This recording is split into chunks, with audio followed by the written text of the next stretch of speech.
마가복음 11장 11절에서 14절인데 저와 여러분이 한 목소리로 함께 읽읍시다. 시작.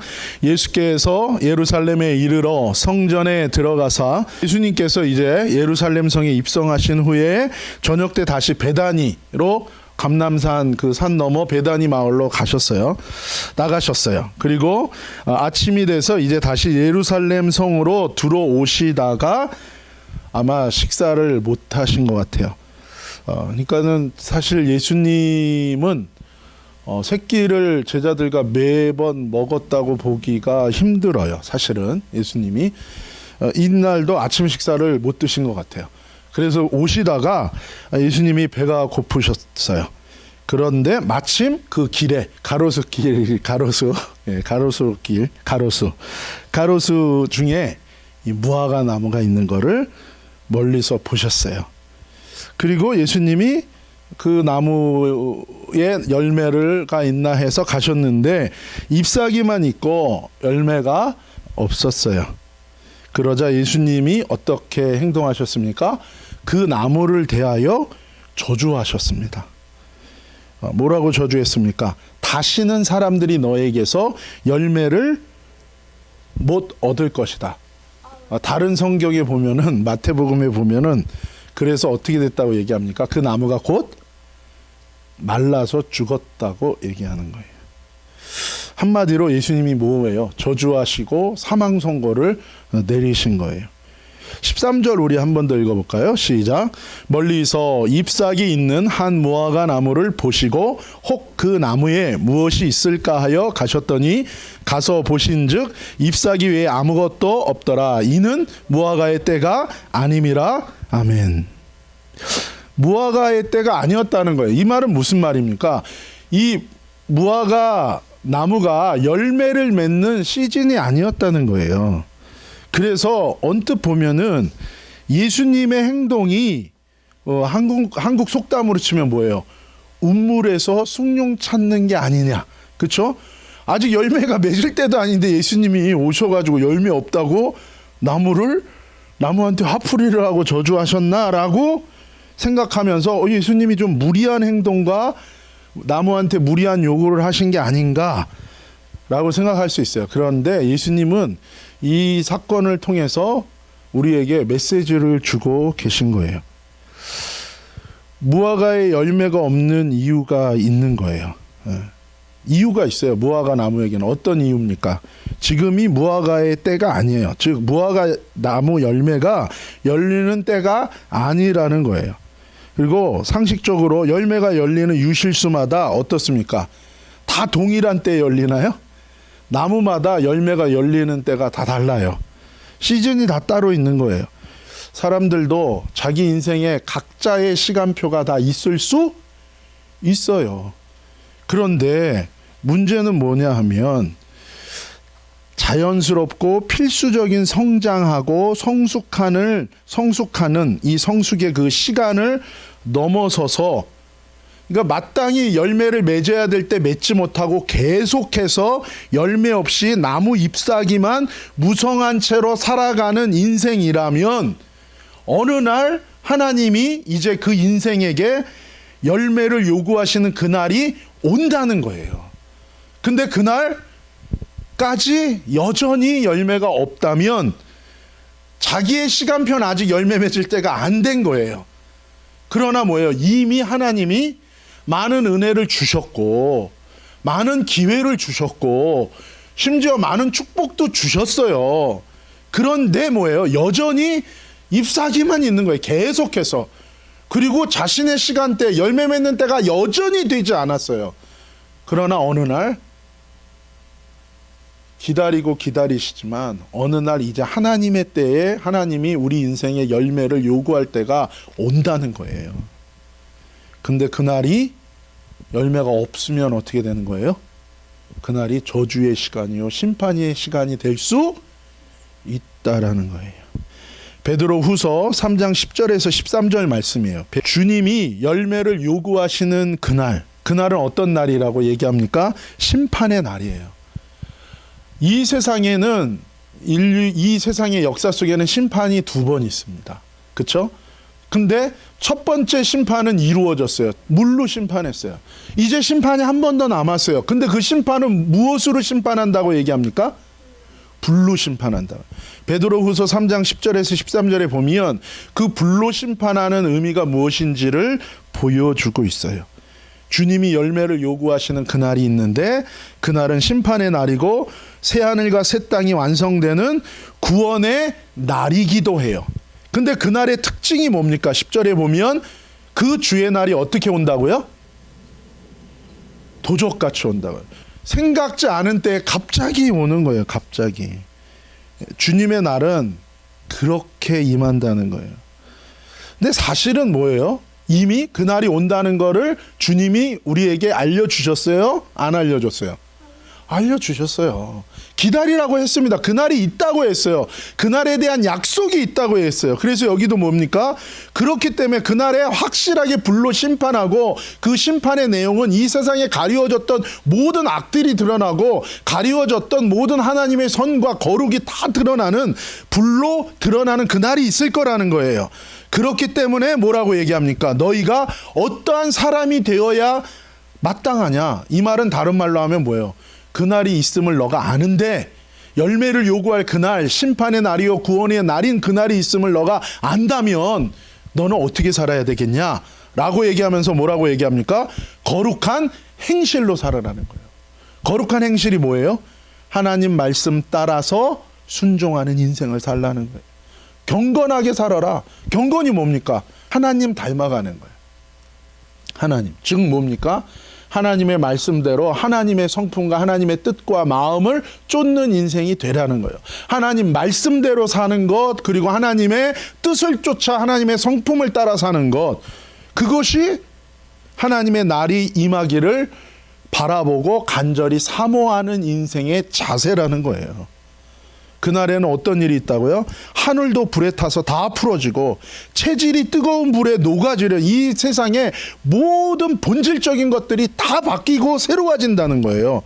그것은 무엇입니까? 악에 대해서는 완전한 심판이 임하고 하나님의 것에 대해서는 온전한 구원이 임하는 날이라는 거예요. 그러면서 뭐예요? 우리는 그의 약속대로 의에 거한다는 거예요. 우리가 가는 길은 믿음으로 산다는 건 뭡니까? 하나님의 의에 거하는 거예요. 하나님의 말씀에 비추어서 내 자신이 합당치 않으면 나를 부인하고 버려야 되는 거예요. 그리고 돌이켜야 되는 거예요. 처음에는 그게 아플 수 있어요. 처음에는 그게 이해가 안 될 수 있어요. 그러나 그 길의 끝에는 뭡니까? 생명의 열매로 우리가 주님의 곳간의 창고에 들어가는 추수의 때가 온다는 거예요. 그러면서 뭐라고 얘기합니까? 새하늘과 새 땅을 바라보도다. 그날에 그 하나님의 나라가 임하게 된다라고 얘기하고 있는 것입니다. 언제인지는 몰라요. 여러분, 이스라엘의 결혼식의 특징이 뭡니까? 그 언제 결혼식을 할지는 누구만 합니까? 신랑의 아버지만 합니다. 그래서 뭐예요? 그 날은 또한 어떤 날이에요? 신부된 교회가 신랑 되신 그리스도와 결혼하는 날이에요. 어린 양의 혼인잔치. 근데 그날은 오직 신랑의 아버지만 알아요. 우리는 항상 신부로서 준비돼야 되는 거예요. 말씀드린 것처럼 우리는 뭐예요? 의의 세마포 성도들의 옳은 행실, 열매 맺는 거룩한 행실과 경건함으로 사모하고 기다리며 살아가야 된다고 얘기하는 거예요. 여러분, 하나님은요, 우리 각자에게 시간을 다 주십니다. 시간을 다 주세요. 그렇기 때문에 뭐 도적같이 온다. 어떡하지? 하나님이 나한테만 시간을 안 주고 갑자기 오시면 어떡하지? 그런 거 없어요. 한마디로 뭐예요? 시간 없어서 구원 못 받을 사람이 있어요, 없어요? 그런 거 없습니다. 다 충분히 주세요. 왜요? 하나님은 어떤 분이십니까? 하나님은 공평하십니다. 하나님은 자비로우세요. 하나님 앞에 할 말이 없어요. 왜요? 하나님 몰라서 그랬어요. 뭘 몰라요. 이미 충분히 다 얘기해 줬다니까. 안 한 건 누구 때문이에요? 누가 안 했어요? 본인이 고집과 본인의 만용과 본인의 불순종과 본인의 모른 척함으로 안 한 거예요. 이스라엘 백성에 대해서도 뭐라고 그럽니까? 너희가 하나님의 음성을 들었지만 너희는 뭐예요? 묻지 않았다는 거예요. 무슨 말이에요? 하나님 뜻이 뭔지 알지만 하나님께 묻지 않고 자기 뜻대로 그냥 해버려 놓고선 나중에 가서 하나님의 탓을 한다는 거예요. 그렇지 않아요. 모든 사람에게 회개하고 거듭나서 새 생명을 얻을 기회와 시간을 충분히 주십니까? 안 주십니까? 주십니다. 그러나 기억할 건 뭡니까? 한없이 주시는 게 아니라 언젠가는 하나님의 날, 하나님의 부르심에 응답해야 되는 그 시간이 와요, 안 와요? 그 시간이 온다는 거예요. 언제 예수님이 저주하십니까? 하나님이 기회 주시고 은혜 주셨지만 열매 없이 잎서기만 무성할 때 하나님은, 예수님은 저주하시는 거예요. 그러니까 사실은 하나님은, 예수님은 우리의 인생을 저주하기를 원하십니까? 축복하기를 원하십니까? 축복하기를 원하시는 거예요. 축복하는 거예요. 운명론적인 하나님이 아니에요. 이번 주 그 퀴즈 제자반 하는데 한 아이가 물었어요. 어차피 우리가 불순종하고 저주받을 거 다 아시는데 우리를 왜 그냥 놔두시는 겁니까? 그렇지 않아. 아니야. 하나님은 우리에게 선택의 기회를 인생 속에 주신다. 하나님이 알고 말고는 너의 영역이 아니고, 분명한 건 뭐냐면 네 인생 속에 하나님은 기회를 주셔. 그것을 네가 어떻게 선택하느냐는 누구 탓이에요? 그건 자기 자신에게 달린 거예요. 중요한 건 뭐예요? 나한테 기회를 주신다는 거예요. 어떤 기회를 주신다고요? 저주받지 않고 축복받을 기회를 주신다는 거예요. 그렇지 않아요. 여러분, 하나님의 은혜가 뭐냐면요, 도저히 기도할 수 없어요. 근데 주님은 우리로 하여금 그 기도 가운데 자기를 던지는 사람을 뭐예요? 주님이 붙들어 주신다는 거예요. 믿을 수 없어요.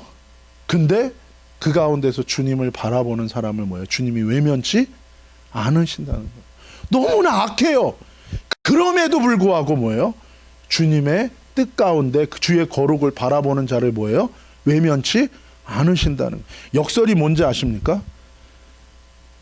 나는 악하다. 그거에 대한 하나님의 대답이 뭐예요? 너가 악하냐? 그러니까 넌 내 말씀을 순종하라. 이게 주님의 말씀이에요. 사람들은 어떻게 생각해요? 악한 사람이 어떻게 순종해요? 근데 주님의 말씀은 뭐예요?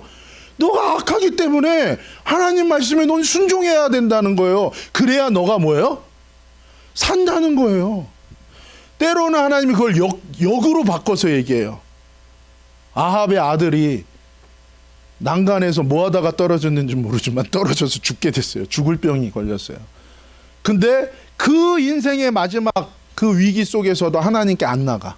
그런데 하나님께서 우리를 완전히 회복시키시겠다고 얘기하는 거예요. 그래서 하나님 뭐라고 얘기합니까? 너희가 선택할 수 있다는 거예요. 선택할 수 있다는 거예요. 여러분, 에발산과 그리심산 앞에서 하나님이 말씀하셨어요. 신명기 27장 1절입니다. 시작. 모세와 이스라엘 장로들이 백성에게 명령하여 이르되 내가 오늘 너희에게 명령하는 이 명령을 너희는 다 지킬지니라. 이 축복과 저주가 너희 앞에 있다라고 하면서 뭐예요? 이것을 너희 인생의 축복과 저주 두 가지 길이 다 가능성이 놓여 있다. 내가 너희에게 명령하는 이 명령의 말씀을 다 지켜 행하냐 안 하느냐에 따라, 순종하냐 불순종하느냐에 따라서 너희의 인생이 달라진다라고 얘기한 거예요. 근데 이 말씀은요, 신약성경에 예수님이 하신 말씀하고도 연결됩니다. 그것이 마태복음 28장 19절에서 20절이에요. 읽겠습니다. 시작. 그러므로 너희는 가서 모든 민족을 제자로 삼아 아버지와 아들과 성령의 이름으로 세례를 베풀고 내가 너희에게 분부한 모든 것을 가르쳐 지키게 하라. 볼지어다 내가 세상 끝날까지 너희와 항상 함께 있으리라 하시니라. 아멘. 내가 너희에게 분부한 모든 것을 가르쳐 지키게 하라. 내가 오늘 너희에게 명령하는 이 명령을 너희는 다 지킬지니라. 같아요. 뭡니까? 예수님을 나의 주 나의 하나님으로 믿는다는 것은 교리를 믿는 게 아니에요. 구원의 교리를 믿는 게 아니라 곧 이제 예수님 말씀대로, 하나님 말씀대로 회개하여 돌이켜 순종하는 것이라는 의미와 같은 의미라는 거예요. 모든 것은 다 하나님의 은혜요, 모든 것은 다 예수님의 공로입니다. 그렇기 때문에 하나님이 무엇을 요구하십니까? 회개하고 돌이켜 믿고 순종하라고 얘기하는 거예요. 회개와 믿음은 떨어져 있는 것이 아니라 하나인 것이에요. 너가 믿느냐? 그러니 말씀대로 돌이켜 회개하라. 그러니 말씀대로 순종하라. 그런데 우리가 한 가지 더 기억할 게 있어요. 사실 지금 우리의 시작은 축복에서 시작합니까? 저주에서 시작합니까? 저주에서 시작해요.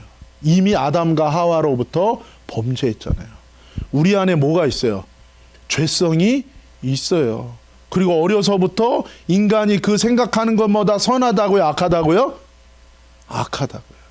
태어나는 것 자체가 그 생명은 뭐예요? 하나님이 생명 주셨다는 건 축복인 것은 틀림없어요. 그러나 뭐예요? 죄의 저주 아래 갇혀 있는 것 또한 현실이라는 거예요. 갈라디아서 3장 13절이에요. 함께 읽겠습니다. 시작. 그리스도께서 우리를 위하여 저주를 받은 바 되사 율법의 저주에서 우리를 속량하셨으니 기록된 바 나무에 달린 자마다 저주 아래 있는 자라 하였음이라. 아멘. 아까 말씀드렸죠. 에발산과 그리심산에 올라가는데 하나님의 말씀대로 살지 않으면 뭐예요? 저주인 거예요. 근데 이미 우리는 뭐예요? 나면서부터, 우리가 커가면서부터 이미 우리는 뭐예요? 하나님의 말씀을 지키지 않는 죄 가운데 먹고 마시고 죄악 중에 잉태되고 죄 중에 출생하고 어미의 태에서부터 죄 중에 잉태되고 죄악 중에 출생한 것뿐만 아니라 뭐예요? 태어나서부터 우리는 뭐예요?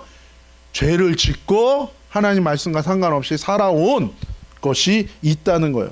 분명히 우리에게 생명을 주신 건 축복인데, 그러나 우리의 부인할 수 없는 내 중심의 본질은 뭐예요? 죄의 저주 가운데 우리가 놓여 있는 거예요. 그렇지만 예수님의 십자가 희생 때문에 우리가 어디서 시작할 수 있는 거예요? 저주에서 시작해야 되는데 축복에서 새롭게 시작하도록 우리를 은혜 가운데 인도해 주신다는 거예요. 근데 문제는 뭡니까? 기억해야 될 것은 다시 저주로 끝나면 안 된다는 거예요. 여러분, 분명한 것은 우리가 저주에서 시작해요. 분명히 우리 인생은 축복인데 우리는 저주에서 시작하는데 예수님이 십자가 희생을 통해서 우리를 다시 축복에서 시작하도록 바꾸어 주신 거예요. 그러나 그게 끝이 아니라 뭐예요? 축복에서 시작했지만, 성령으로 시작했지만 무엇으로 끝날까 봐 너희는 조심하라고요? 다시 육으로, 다시 저주로 끝나지 않도록 그 은혜를 짓밟고 그 은혜를 너희가 헛되이 받지 말고 그 은혜에 합당하게 이제는 뭐예요? 너 자신을 부인하고 너 자신이 자기 죽음, 자기 부인, 그 십자가를 지고 예수님을 따라가는 그 삶이 우리에게 요구된다는 거예요. 그래서 아까 말씀드린 것처럼 뭐예요? 거룩한 행실과 경건함으로 하나님을 바라보고 그날을 사모하라고 얘기하고 계신 거예요.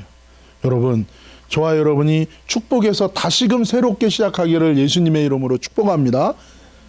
그리고 저주로 끝나지 않고 끝까지 그 생명으로 축복으로 끝나시기를 축복합니다. 신명기 27장 11절에서 13절 함께 읽읍시다. 시작. 모세가 그날 백성에게 명령하여 이르되 너희가 요단을 건넌 후에 시므온과 레위와 유다와 이사갈과 요셉과 베냐민은 백성을 축복하기 위하여 그리심산에 서고 루벤과 gad과 아셀과 스불론과 단과 납달리는 저주하기 위하여 에발산에 서고. 재밌는 게요, 지금도 이스라엘에 가면 이 산이 있잖아요. 근데 여러분, 사람들이 어디 산을 많이 갈까요? 빅베어? 제 3의 대답이네. 빅베어는 예루살렘에 없고 이스라엘에 없고, 그리심산과 에발산 중에 사람들이 어딜 많이 갈까요? 성지순례 가면. 왜? 그리심산에 많이 가요. 왜 그럴까요? 거기는 축복의 산이니까. 뭘 싫어하는 거예요? 저주는 싫어해. 그래서 실제로 가면요, 그리심산은 길도 잘 닦여 있어요. 넓은 길이에요. 그리고 포장도 잘 돼 있고 사람도 막 드글드글해요. 근데 이 에발산은 어디 있는지도 몰라. 그리고 가는 길이 뭐예요? 비포장 중간중간에 도로도 깨지고 좁은 길이야. 이게 신기한 거예요. 사람들이 축복은 좋아해, 저주는 싫어해. 뭐 당연하죠. 여러분 저주 받지 마세요. 축복 받으세요. 그건 좋아요. 근데 사실은 우리의 본질은 어디서부터 시작합니까? 우리는 이미 저주 받은 거예요. 이미 로마서에서 얘기한 것처럼 너희는 하나님의 진노 아래 놓여 있는 자들이라는 거예요. 내가 어쩔 수 없는 죄인인 거예요, 진짜. 가끔 가다가 제가 제 자신이 어떤 존재인지 자기의 이 존재의 본질을 깨달을 때 저에게 나타나는 첫 번째 증상이 뭐예요? 일단은 여러분 내가 정말 내 실체를 딱 드러났을 때 그때 여러분 제일 먼저 어떤 증상이 나타납니까? 뭐가 닫혀요? 제일 먼저 입이 닫혀요. 입이. 할 말이 없는 거죠. 그래서 뭐예요? 우리나라 그런 말 있잖아요. 불효자는 말이 많아요? 그게 아니라 불효자는 할 말이 없고 뭐밖에 없다고요? 그냥 불효자구나. 내가 그걸 깨닫는 순간 이 큰 사랑을 받았는데 내가 부모님한테 이렇게 못했구나. 이걸 깨닫는 순간 어떻게 됩니까? 아들은 그냥 우는 거예요. 변명 없어요. 하나님 앞에서 똑같아요. 하나님 우리 축복받기 원해요. 근데 사실은 이 너무 축복을 추구하면서 사실은 우리가 죄인이고 우리가 회개가 강조되는 게 아니라 회개 없는 믿음, 회개 없는 축복을 너무 강조하다 보니까 사실은 우리가 은혜는 받은 자들이 예수님의 은혜는 맞아요. 근데 그 은혜에 합당한 내가 아니라는 거를 진짜 그걸 깨닫고 시작해야 돼요. 그리고 내가 저주에서 시작한 자요. 나는 정말 죄인이요. 나는 불경건한 자요. 나는 하나님과 원수된 자가 그런 은혜를 받았다는 거에 대한 그 절절한 자기 부인과 자기 실체를 깨닫는 그 회개가 강조되지 않다 보니까 요즘에 그리심사는 미어 터지는 거예요. 근데 뭐야? 에발사는 없는 거예요. 이게 또 다른 우리에게 주시는 메시지인 거예요. 사실은 주님이 이 나무를 저주하는 그걸 보면서 사실은 누구를 봐야 되는 거예요? 그 나무가 누구예요? 그 나무가 난 거예요. 하나님이 그렇게 때마다 은혜를 주셨지만 나에게 나온 열매는 뭐지? 하나님이 살아계신 그 증거와 축복을 나한테 정말 주셨지만 때로는 내 엄마와 내 아버지와 내 선조들의 믿음과 기도 때문에 내가 받은 축복도 많은데 근데 과연 나에게 나온 열매는 뭐지? 내 부모가 예수 안 믿었다 할지라도 주님이 내 인생에 베푼 은혜와 축복이 참 큰데 근데 내 인생에 나온 건 뭐냐? 멀리서 주님이 나를 보시고 정말 이사야서에 그러잖아요. 내가 너에게 극상품 포도나무를 심었는데 너에게서 나오는 들포도 열매밖에 없다니. 바로 그 무화과 나무가 그게 나라는 거예요. 나라는 거. 사실은 우리가 여기서 출발하면 그게 진짜 우리를 축복하시는 하나님의 축복이 임하기 위한 첫 번째 조건이 뭐예요? 그것이 바로 내가 저주 아래 놓여있는 자라는 것에서부터 깨닫고 출발하는 그게 뭐예요? 진짜 십자가에서 출발하는 인생이고 그 십자가 은혜 아래서 사는 인생이고 십자가 지신 예수 그리스도의 뒤를 쫓는 인생이 될 수밖에 없는 거예요. 그럴 때 우리가 축복으로 시작해서 저주로 끝나지 않고 아주 이기적인 거머리와 같은 예수의 피만 빠는 신앙이 아니라 정말 예수님의 생명으로 거듭난 생명이 될 수 있는 줄로 믿습니다. 그렇게 되기를 주님이 원하세요. 마태복음 7장 20절에서 21절이에요. 시작. 이러므로 그들의 열매로 그들을 알리라. 나더러 주여 주여 하는 자마다 다 천국에 들어갈 것이 아니요 다만 하늘에 계신 내 아버지의 뜻대로 행하는 자라야 들어가리라. 아멘. 주님은 마지막 날의 열매로 우리를 판단하시고 알아보실 거라고 얘기합니다. 아버지의 뜻대로 행하는 자, 이게 진짜 믿는 자라네. 주님은 우리가 진짜 믿는 자 되기를 원하십니다. 그래서 하나님 말씀대로 믿는 자, 하나님 말씀대로 회개하고 순종하는 자, 회개와 믿음 동시에 가는 거예요. 공허한 내용 없는 게 아니라 믿음대로 말씀 따라 순종하며 사는 그 내용인 거예요. 그런 자에게 은혜와 긍휼이 여기심이 임하며 용서와 축복이 임하는 것입니다. 진짜 믿음의 진짜 은혜에 관한 것, 인간 자기 공로와 자기 행위에 관한 게 아니라 정말로 죄인인 나를 부르시는 그 은혜 가운데 응답하는 인생, 그것이 진짜 믿음의 삶인 거예요. 오히려 자기 고집대로 행하고 자기 판단과 의견대로 행하는 것, 그리고 하나님께 묻지 않고 하나님의 뜻을 알지만 자기 마음대로 하는 것, 그것이 바로 율법의 메인 행위로 사는 인생인 거예요. 예수님은 저와 여러분의 삶에 이 저주를 끝장내고 열매 없는 무화과 나무인 저주받아 메말라 죽을 수밖에 없는 저와 여러분을 열매 풍성한 인생으로 바꾸기를 원하셔서 이 땅에 오신 것입니다. 우리가 이제 성탄절인데 저주의 삶이 아니라 축복의 삶이 임하는 그런 한 주간이 되시기를 예수님의 이름으로 축복합니다.